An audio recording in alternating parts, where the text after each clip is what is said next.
How does China regulate free speech? There are two main ways China regulates its citizens' freedom of speech, given to them in Article 35 of their constitution. The two main ways the Chinese government regulates their citizens' speech is by free speech of the elite and through internet censorship. The free speech elite are the only people who are able to express concerns and criticism in regards to the government, with less fear of being punished. In recent years, Chinese authorities have begun to recognize that limited freedom of expression enables the government to better monitor potentially problematic social issues. Government officials have begun to be more tolerable of criticism, but only from certain categories of people. The free speech elite, which consists of ideologically elite, intellectual and professional, linguistic, and financially elite. This group is mostly composed of senior government and Communist Party leaders, as well as a few academic and journalism professionals. The ideologically elite are the only people who can publish criticism of or contrary to those of the Communist Party. The ideological elite is composed of senior members of the Communist Party. Li Ru, a retired communist official, published a letter in the Beijing magazine China Chronicle. It was a harsh article calling for greater democracy in China. Although Communist Party authorities would generally not tolerate something like this, nothing was done to punish Ru.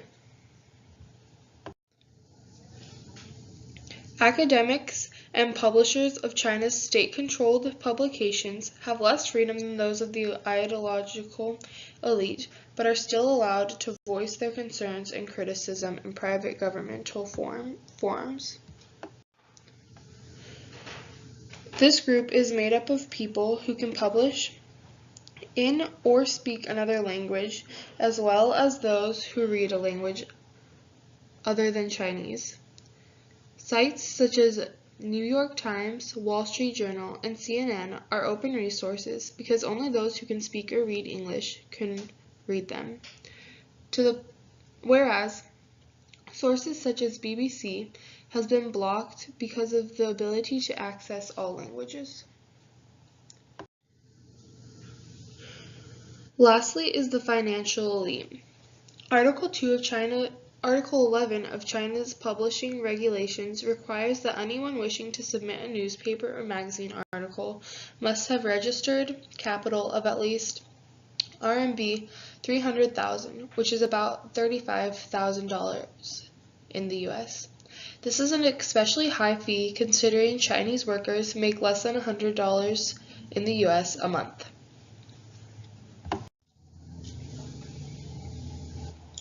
So what about China's billions of citizens who don't fit any of these elite groups?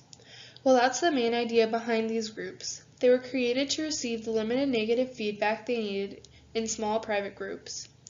Although the citizens are not punished for the things they say in private to their friends and family, they are not permitted to speak out publicly.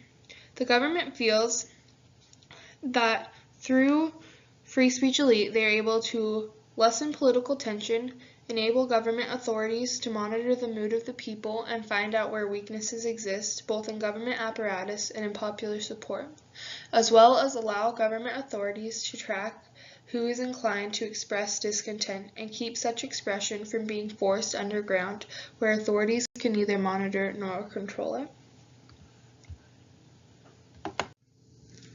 The Great Firewall, or as it is also called, the Golden Shield, is a giant mechanism of censorship put up by the Chinese Communist Party that censors tens of thousands of websites that have been deemed inimical to the party's narrative and control, such as Facebook, Twitter, YouTube, and even Instagram.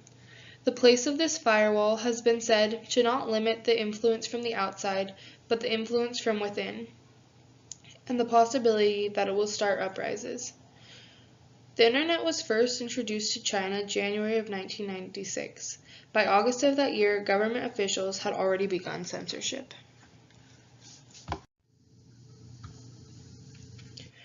China is the world's worst jailer of the press. In 2005, China had 32 journalists arrested.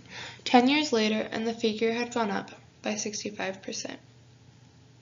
In a communist society, the individual's best interests should and need to be aligned with that of the society's. Thus, the idea of individual rights, such as freedom of speech, would become obsolete in a communist society, since all would have the same opinion.